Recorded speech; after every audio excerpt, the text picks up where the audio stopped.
جاتے ہیں۔ حضرت موسیٰ علیہ السلام دریا میں بہتے بہتے نا فرعون نے نا دریا کے کنارے مکان بنایا ہوا تھا۔ آپ کو پتہ ہے بادشاہوں کا ذوق ہوتا ہے، آج کل ہمارے جو حکمران ہیں انہوں نے اس کا نام فارم ہاؤس رکھا ہوا ہے، میرا فارم ہاؤس، اور پرانے زمانے میں لوگ ڈیرا کہتے تھے، تو اس نے بھی اس طرح کا فارم ہاؤس بنایا ہوا تھا۔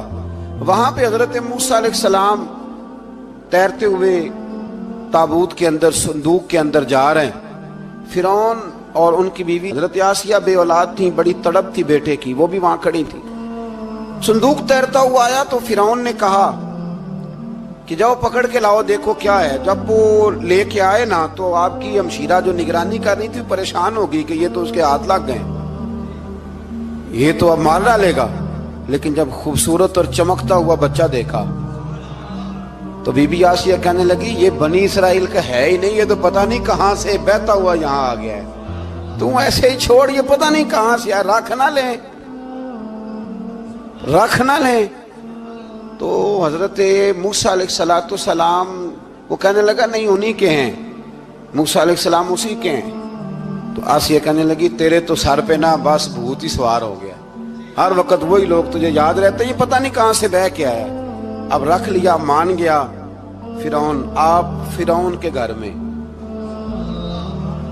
جو اس لیے بچے مروا رہا تھا کہ میری سلطنت حضرت موسیٰ پیدا نہ ہو جائیں، تو اسی کے گھر میں پرورش پانے لگے، اسی کے گھر میں۔ اب عورتیں منگائیں گئی دودھ پلانے کے لیے، تو حضرت موسیٰ علیہ السلام کسی بی بی کا دودھ نہیں پیتے، تو آپ کی ہمشیرہ نہ وہیں دائیں بائیں گھومتی رہتی۔ تو کہنے لگی جناب آسیہ سے کہ میں ایک بی بی کو جانتی ہوں، بڑی صاف ستھری ہے، مجھے امید ہے یہ بچہ اس کا دودھ پیے گا۔ تو فرعون کہنے لگا دوڑ کے لا، تو وہ اپنی والدہ کو لے کے آئیں، تو حضرت موسیٰ نے فوراً دودھ پینا شروع کر دیا۔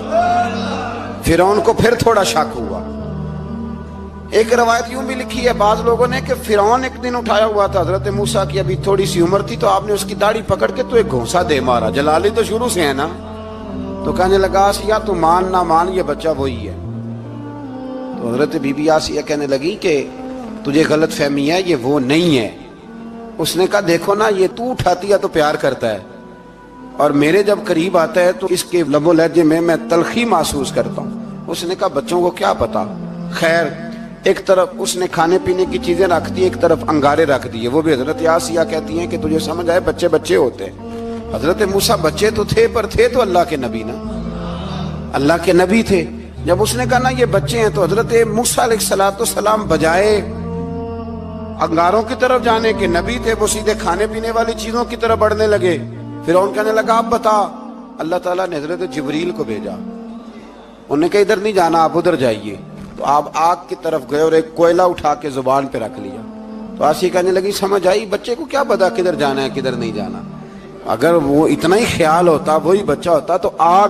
اور بعض مفسرین نے لکھا ہے یہ جو حضرت موسیٰ دعا مانگتے تھے نا رب اشرح لی صدری ویسر لی امری، یہ وہ آگ کا انگارہ جب کوئلہ منہ میں رکھا تھا نا تو اس کی وجہ سے زبان میں کچھ لکنت آ گئی، تو آپ دعا کرتے تھے کہ یا اللہ میری زبان کی وہ بند گرا کھول دے تاکہ میں کھل کے فرعون کے سامنے بات کر سکوں۔ وہیں حضرت موسیٰ پلنے لگے، وہیں پلے، وہیں جوان ہوئے، وہیں اللہ نے ساری دولتیں دی، بہن بھی ملی، ماں بھی ملی، اور سارے عزیزوں کا پیار بھی ملا۔ اسی گھر کے اندر اللہ نے پرورش کر کے فرعون کے ظلم سے بنی اسرائیل کو نجات عطا فرمائی۔ موسیٰ بھی فرعون کے گھر میں پلنے لگے، اور جب جوان ہو گئے تو فرعون کے ہاں جو ظلم ہوتا تھا حضرت موسیٰ اس پر بول پڑتے تھے، جلال فرماتے۔ تو فرعون پھر ناراض رہنے لگا، یہاں تک کہ اس نے آپ کو نکال دیا، آپ تشریف لے گئے وہاں سے۔ تو حضرت موسیٰ ایک دن شام کے وقت دوبارہ آئے بستی میں، لوگ سوئے ہوئے تھے، تو دو آدمی، ایک بنی اسرائیل میں سے اور ایک فرعون کی اپنی قوم میں سے، وہ دونوں آپس میں جھگڑ رہے تھے۔ لیکن وہ جو حضرت موسیٰ کی بنی اسرائیل کی قوم کا شخص تھا اس پر وہ قبطی، وہ جو فرعون کے قریبی لوگوں میں سے تھا، وہ ظلم کر رہا تھا اور بوجھ اٹھانے کی بات کر رہا تھا۔ اب اس نے حضرت موسیٰ کو پکارا کہ یہ دیکھے میرے ساتھ کس طرح کی بات کر رہا ہے، تو حضرت موسیٰ کا ارادہ بھی نہیں تھا، آپ نے بس اس کو سمجھایا، پر کچھ لوگوں کو سمجھ، تو حضرت موسیٰ نے پھر ایک مکہ مارا